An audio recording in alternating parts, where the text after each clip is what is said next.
بسم اللہ الرحمن الرحیم۔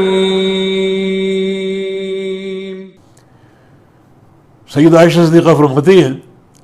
کہ تبارک الذی وسع سمعہ کل شیء، وہ ذات کتنی بابرکت ہے کہ اس کے سمع کی قوت جو ہے ہر شے پر حاوی ہے، ہر بات سن لیتا ہے اور کوئی بات اس کی سمع سے اوجھل نہیں رہتی۔ کوئی دن کو پکارے، رات کو پکارے، دن کو بات کرے، رات کو بات کرے، یہ ساری دنیا اکٹھی بولے اپنی اپنی زبان میں،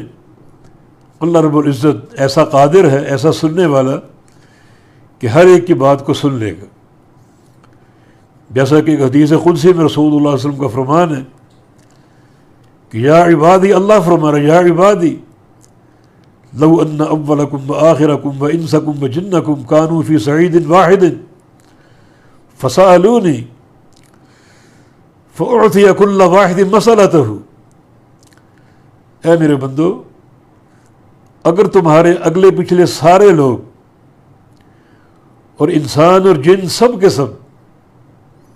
جو پیدا ہو کے مر چکے وہ بھی، جو آج موجود ہیں وہ بھی، اور جنہوں نے قیامت تک پیدا ہونا ہے وہ بھی، ایک میدان میں جمع ہو جائیں اور سارے مل کر مجھ سے مانگیں، اور جو چاہے مانگے، اپنی اپنی زبان میں مانگے، کوئی باری نہیں ہے کہ باری باری مانگے، یکدم مانگے، یک لخت مانگے، اور جو چاہے مانگے، اور میں سب کو دیتا جاؤں تو سب کو دینے کے بعد بھی میرے خزانوں میں اتنی کمی واقع نہیں ہوگی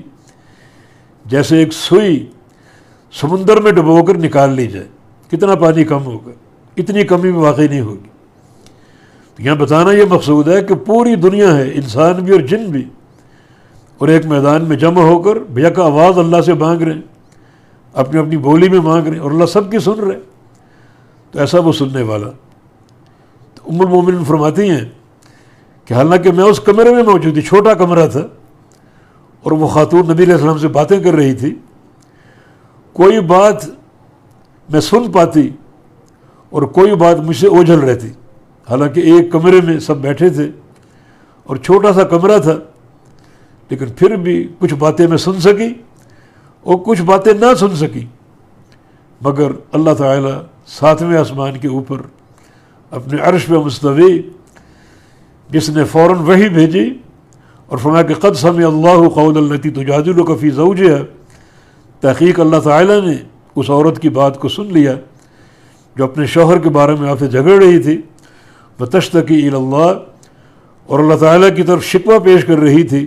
واللہ یسمع تحاورکما، اللہ رب العزت تم دونوں کی گفتگو سن رہا تھا، ان اللہ سمیع بصیر، بے شک اللہ تعالیٰ سننے والا ہے ہر قول کو، ہر بات کو، ہر آواز کو، جمیع الاصوات، بصیر اور دیکھنے والا ہے ہر شے کو، کوئی شے اس کی رؤیت سے مخفی نہیں ہے اور کوئی آواز اس کی سمع سے اوجھل اور دور نہیں ہے،